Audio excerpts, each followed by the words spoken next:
நாடுகள் நிதி இழக்கும் நாதியிலா கதி பிறக்கும் திருவோடுதனை தான் ஏந்தி ஓலமிடும் நிலை பெற்று பேரரசே பிச்சை பெற்று திண்டாடி திணறி நிற்கும் அயனிவன் அரணரசு திறனரசாய் திரிபு கொண்டு திக்கெட்டும் புகழோங்கும் புகழ் வீசும் பன்னாடே ஆற்றல் கொண்டு அல்லலுற்று வந்தினையும் சித்தராலும் செழுநிலத்தில் வல்லரசே வாய்ப்பு இழந்து கொடுநோயால் வாய்ப்பிழந்து மெல்லரசாய் போகுமென எம்மரசே பரம்பொருளே நீ எமக்கு செய்தி தந்தாய். எவ்வரசும் எட்டாத விண்ணரசு அடிகோல பாம்பையன் இருவருமே பக்கத்துணை இருப்பதனால் மேம்பட்டு புகழ்பாட எம் மெய்வாயை அர்ப்பணித்தேன். நன்னெறிகள் வளர்ந்திடுமே நன்றி சொல்வாய் மானிடமே நாளை தாயகமே நீ நிலமாய் தரை மீது படர்ந்திடுமே ஐயன் செல்லும் நிலமெல்லாம் தெல்லுதமிழ் அவ எழுந்து தேன் சிந்தி மலர்ந்திடுமே. வணக்கம், நான் உங்கள் அழிவில் ஆட்சியாளன் சந்தன் சாம்ராஜ். இன்றும் அறம்படியார் பாடலிருந்து ஒரு பகுதியையும் அதுக்கான விளக்கத்தையும் பார்க்குறோம். இது லாஸ்ட்டாக நான் போட்ட அறம்படியார் பாடலுடைய கண்டினியூட்டியாக நீங்கள் எடுத்துக்கலாம். அதை கொஞ்சம் நினைவுபடுத்தி பார்த்துட்டு இங்கே வந்தீங்கன்னா நல்லா இது உங்களுக்கு புரியும். இருந்தாலும் நானே நினைவுபடுத்திடுறேன் பாருங்கள். லாஸ்ட் வீடியோவில் அந்த பேர் இறையாளோன் ஓர் இறையாள் துணையுடன் பெருந்துயர் போக்குவான். அவனுக்கு கல்விக்கு மிகப்பெரிய பெருந்துயர்லாம் வரும் இல்லையா, நோய் பிணி பீடை பசி பஞ்செல்லாம் அதெல்லாத்தையும் சிவபெருமான் ஒரு கட்டத்தில் போக்குவார். அதுக்கு கல்விக்கு ஏற்பட்ட அடுத்த கணம் உலகத்தில் ரெப்ளிகேட் ஆகும், அப்படியே பிரதிபலிக்கும். எப்படின்னா மக்களும் உலகம் முழுவதும் பசி பஞ்சம் பிணி பீடைகள்லாம் அனுபவிப்பாங்க அப்படிங்கிறது தான் அந்த களி ஆட்டத்தில் சொல்லப்பட்ட ஒரு விஷயம். எங்கேருந்து ஆரம்பிக்கணுங்கிறது விளையாட்டு. ஸோ தலைவன்கிட்டருந்து ஆரம்பிக்கும். தலைவனுக்கு என்னெல்லாம் ஏற்பட்டுறதோ அது அடுத்தடுத்து உலகத்தில் ஏற்படும். அதில் என்னெல்லாம் ஏற்படும் அப்படிங்கிறது தான் இன்றைக்கி பாடலில் பார்க்கப்போம். அதாவது நாடுகள் நிதி இழக்கும் நாதி இல்லா கதி பிறக்கும். எல்லா நாடுகளுக்கும் நிதி பற்றாக்குறை ஏற்படும். பணங்கிற விஷயத்தை வச்சு கருவி வச்சு தானே இன்றைக்கி உலகம் நகர்ந்துட்டுருக்கு. அது மாறும். அப்படி மாறும்பொழுது பேரரசே திருவோடேந்தி பிச்சை கேட்கும் நிலை வரும். பெரிய பெரிய அரசாங்கம் பெரிய பெரிய நாடுகள் வல்லரசு நாடுகள் அப்படின்னு சொல்லிட்டு இருந்தவங்கெல்லாம் திருவோடேந்திர நிலையெல்லாம் வரப்போகிறோம்.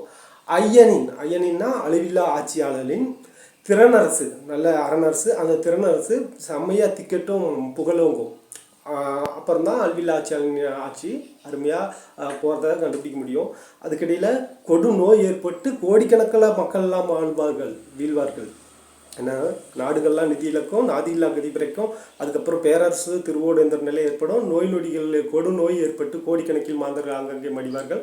இப்படி பன்னாடும் பிச்சையேந்தும் நிலை ஏற்படும் பொழுது சித்தர் பூமியாம் செழு நிலத்துக்கு இணைவாங்க. எல்லாரும் ஒரு குடையின் கீழே வந்துடுவாங்க.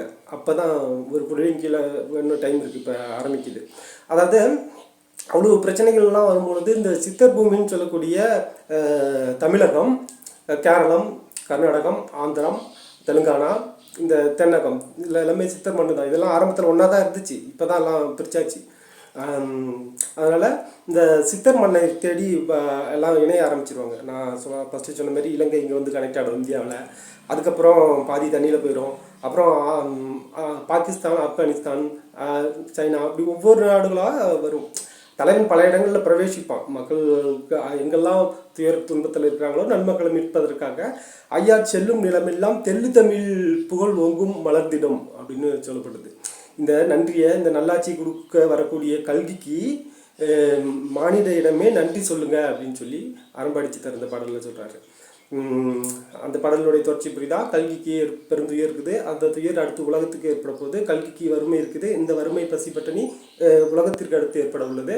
அதெல்லாம் அப்புறமா அவன் சக்தி பெற்று அருள் பெற்று பாம்பையன் துணை, இருவர் துணை, சிவன் பார்வதி துணையால் அது நம்ம தென்னகத்தில்